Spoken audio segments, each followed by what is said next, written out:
go. Hello, and welcome into Union Station. Happy Monday, everyone. Thanks for those that are here, and thanks for those that are watching at home. We are talking Iowa Women's Hoops because we have a very special guest with us. I will introduce her in just a bit, but first, Scott Docterman from The Athletic. He's back again. Thank you, Scott, for being here.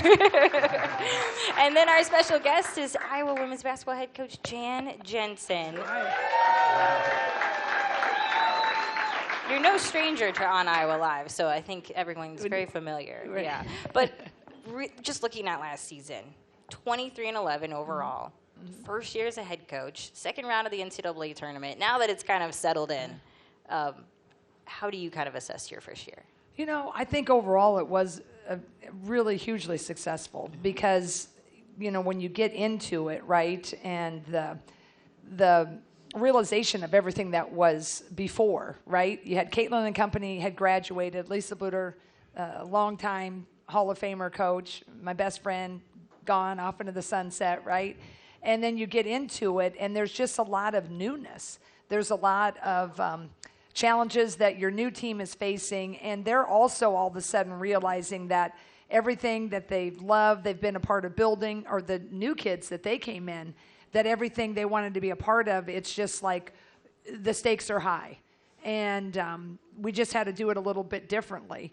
And so I think with everything that we, we had to experience and kind of do as this particular unit, I think there were ebbs, there were flows, but I think when we finally got it at the end, I feel like this particular group, I think we took it about as far as we probably could have taken it with all the newness. So I'm very pleased. Certainly we want to keep going higher and higher, but I'm really proud of them, and I'm really thankful that, getting to the round of 32, it's not easy to do.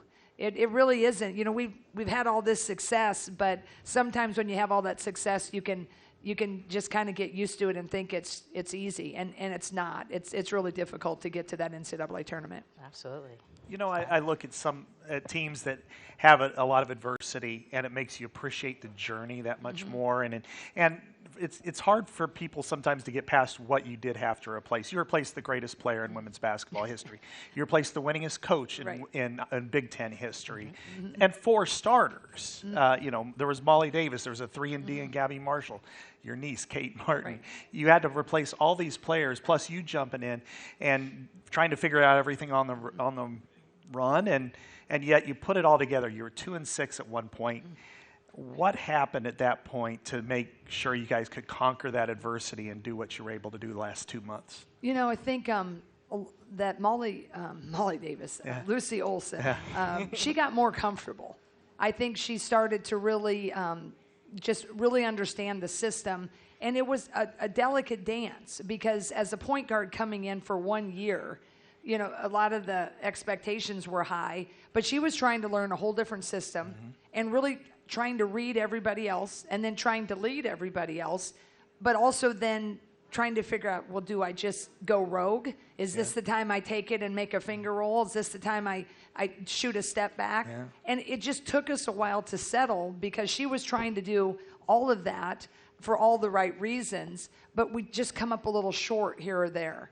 We'd come up, we'd miss a shot. We miss free throws, which our teams usually don't miss free throws.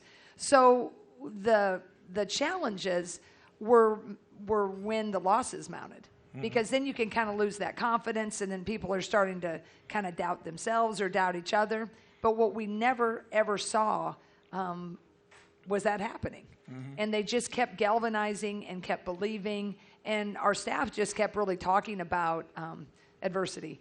I had a kind of a neat, whenever I felt adversity, there's a cool analogy I shared with them about swimming till you reach the shore.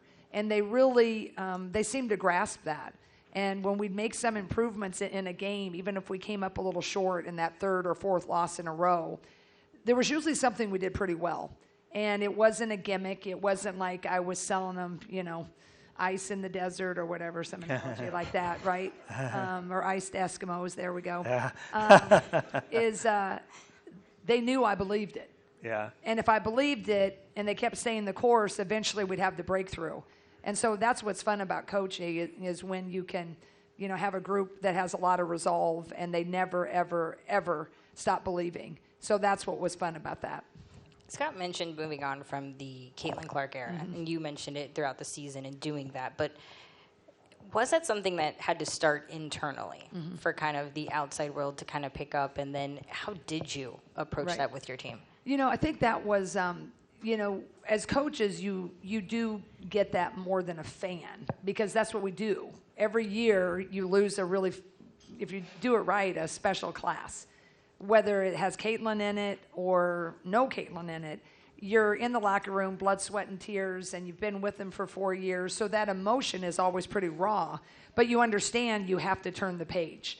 So we're typically more prepared and well-versed in that than fans, even though that they are. But, man, those magical moments, it's just hard to let go because it was so fun. But then when you have a person like Caitlin, I mean, arguably the greatest of all time in certain ways. Certainly, what I think made Caitlin, everybody always asks me, like, whoa, why? Why was she just so magnanimous? Why was she, the one? She was the only one that did something that only one other was doing, and that was Steph Curry. That's the end of story to me. Steph Curry was the greatest range shooter that arguably the men's game has ever seen. And then here's this kid, out of the middle of the country that's doing the same thing. So what happened when we had that fun ride, I did feel the pressure when we were in the adversity. Yeah. But, my spouse reminded me, she said, you are taking over one of the hardest jobs because you had one of the biggest personalities with one of the most fun teams, and there's a lot of change. So when I just stayed in my lane and just kept everybody being who they could become, and that's what you do every year with typical teams. And I knew this fan base understood that, though, or they wouldn't have sold out, right? Thank you to all of you that bought those tickets, by the way. But when we just keep it where it was, what a ride. But we can't stay there forever. And when I just kept getting them to lean in, and our big phrase this year was "we got next," and I had that from day one. And if you play pickup basketball, or if you're at the Y or in your local gym, you usually have a group of 5, and you're just waiting, and you're always like, "We got next." Game to 7, game to 15, whatever it is, and winner stays. And so it's the next group that's waiting to get on. And that's how I felt. We just got next. We're the 5 that's got next. And when we started to just be next and not worry about anything else, I think we became pretty good most of the time. I thought you and your players and your assistant coaches did a marvelous job of being able to turn the page, because I think it's easy to just kind of remember, and I think for fans it's easy to remember what it was like, and now things are changing. But you brought in 5 new freshmen.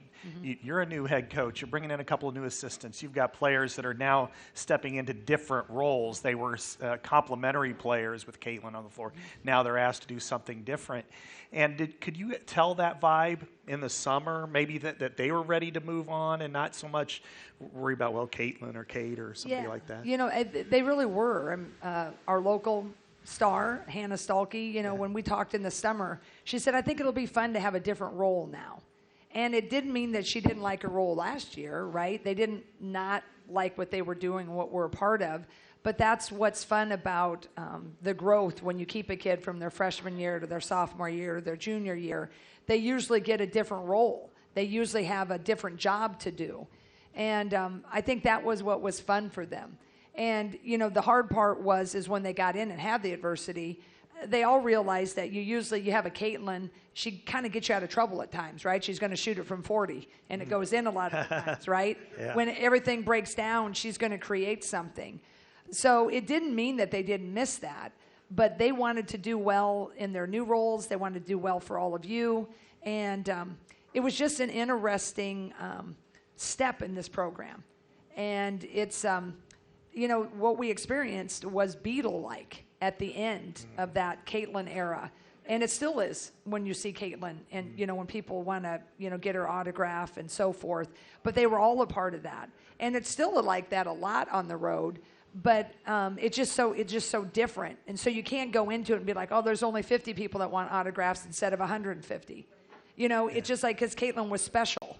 But 50, very few programs in the country have that. Mm-hmm. And I think our players really leaned into that and knew that, wow, we have something special. We're going to keep working, and we're going to uphold the standard. And I think that they did that beautifully. Before we go to break, any memorable moments for you in your first year? I know you always talked about that stretch once they turned that losing streak into winning streak, but anything that stands out to you? Yeah, I mean, I think there was some memories extreme both ways, right? The very first, my first time walking out of Carver as a head coach, right? I'd walked so many times alongside Lisa, and it was just really an honor to be the head coach. Really a weight as well, because I knew Lisa's time, but obviously Vivian Stringer's time, and you want to continue doing so well. So that was a moment, right? The USC game was a moment. Losing some of those so close, it just like keep you up at night. But one of the coolest ones is when we won at Washington. That was when we broke out of the slump. And, man, we were just on fire. I think we shot 69% from three and 67% overall, which is crazy, right? Yeah. And that locker room, it was a mix of amazing joy and incredible relief, but just so much love. Everybody just jumping and, having a blast. And then I got one of my first water showers, that was a really cool moment. The court storming, we had students after we beat USC. We never had that before, ever, in my time in 32 years. So that was pretty cool because women's basketball had, moved the needle. Caitlin had certainly here. And the students and some of the fans, they came down. It wasn't like the whole court, but it was probably about 100, it seemed like. So that was kind of cool. But, the living through that, the losing and knowing the facing that pressure, feeling like you're kind of letting people down at times, but then realizing, hey, this is just part of the story. So all of that, I've always felt that adversity, you really can't grow without adversity. You really can't have greatness without having the disappointment. So I've long understood that. It just sometimes you have to remind yourself of that. All right, well, we'll have more from Coach Jay when we come back. Stay with us.